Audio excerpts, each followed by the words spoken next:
subhanahu wa ta'ala open our doors, and may He grant us goodness. So we need to understand, people are saying many things about Islam. Each one of them has a clear-cut explanation, but you need to know. This is why in the Quran Allah says, فَاسْأَلُوا أَهْلَ الذِّكْرِ إِن كُنتُمْ لَا تَعْلَمُونَ بِالْبَيِّنَاتِ وَالزُّبُرِ. If you do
my partners, so they were quiet, they had to release him. And to be honest with you, a lot of the people, this is their habit. They want to use women. Islam says, no, we will protect a woman. If you want her, don't just use her. Take her with respect, with dignity. People must know who she is. They must know what is happening. If there are resultant children, you are responsible for her food, clothing, accommodation. You can't just run away. So it is a mercy. And another thing, it is not compulsory. Like some women, they are upset. They say, no, in Islam, why is polygamy allowed? Say, my sister, it is not farad. It is not farad. It is not compulsory. Imagine if Allah made it farad. What would happen? It is not farad. So don't complain. It is something that is there in order to protect a woman and in order to protect a man as well. And if we take a look at it from the other side, sometimes we look at it from one angle, so we think, oh, this sometimes, it's very difficult and so on. Look at it from the other side.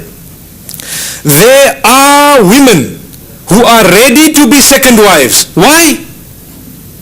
There are women who are ready to be third wives and fourth wives. So if they are there, it is freedom. It is freedom. If they are there, we need to protect them. I hope you are understanding. If it was so bad, why are they ready? The same women are ready. So some of the women might say, no, it's difficult and it's oppressive. But there are other women who are saying, no, we are ready to be a second wife. We don't mind. Just like how some of the women, they are ready to be mistress and ready to be partners and girlfriends and so on. Islam says, hang on, do it properly, then we want to say no. So I hope we've understood that Islam is only legitimizing this in order to protect everyone. If you have a child, they must bear your name. Today on the globe, and I am telling you because of my journeys I have seen, people, they don't know who the father is. Wallah. Unknown. Not one, many. In my country I have seen birth certificate which says father unknown. Who would like that? Allahu Akbar. So Allah says, if you want, you must do it.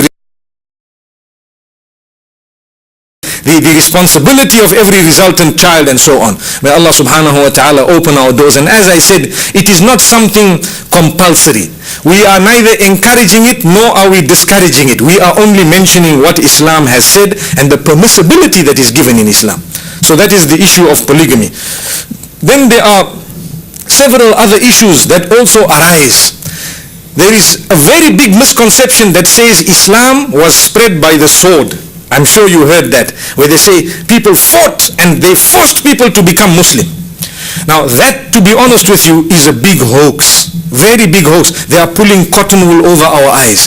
In Islam, we are taught to respect the non-Muslims. We believe, lakum dinukum waliya din. Beautiful verse. You have your faith, you follow it, you do whatever you'd like on condition you do not trample on us, and we have our faith, we will follow it, we will not trample on you. There you are. So you do not impose on us something that is bad, and we will not impose on you something that is bad. If it is something good, it can be imposed. For example, if I am in Maldives and Maldives says that you are not allowed to drink alcohol. Yes, it's a very good rule. The whole world is telling you today that alcohol is very bad. Just before I came here, I had one email where someone sent me the evil effects or the detriment of alcohol and how it destroys the liver and how it causes this and how it causes that, and people are fighting it across the globe, just like smoking. People are fighting it across the globe. So all these things are bad. So if I am stopping you from something bad, then I am doing something good. They themselves, the non-Muslims themselves, will tell you, yes, it has some bad in it. If it was good, like for example, in one place they said we are not selling alcohol to anyone who is below the age of 18. We are not selling alcohol to anyone who is below the age of 18. So when I was talking to them, I told them, why? If it is good, sell it to everyone. Sell it to the children also. Give everybody. If people are free, from when they are young they are free, give it to them. They said, no, 18. I said, why? 18 is age of responsibility. So I told him, who decided that 18 is age of responsibility? He said, well, the people have studied the brain and studied development of man, and they said 18. So I said, are there some people who developed before 18? He said, oh, yes, they developed before 18, some of them. And some people develop after 18? He said, yes. He told me, some people don't develop. So I told him, so why don't you say alcohol sold to those who have developed? Bas. Why don't you say? And why I'm saying this is also, if you take a look at Aisha radiallahu anha and the issue of marriage. Some people mature at 18, some people at 20, some people do not mature. Sometimes you see a man, he's 60 years old, but he moves like a baby, wallahi. He is little kid, the way he operates immaturely. Sometimes it can happen. And sometimes you have young boy, 10 years old, very mature, standing, speaking with respect. You have young boys, you see them on television. I have seen YouTube clip of a boy in Egypt, 5 years old, and he was delivering Jummah khutbah. Proper khutbah, solid, very strong message. You can Google on YouTube, you can see it, inshallah. So you are going to tell me that no, that boy is 5 years old, don't listen to him. But look what he is saying. Look at him.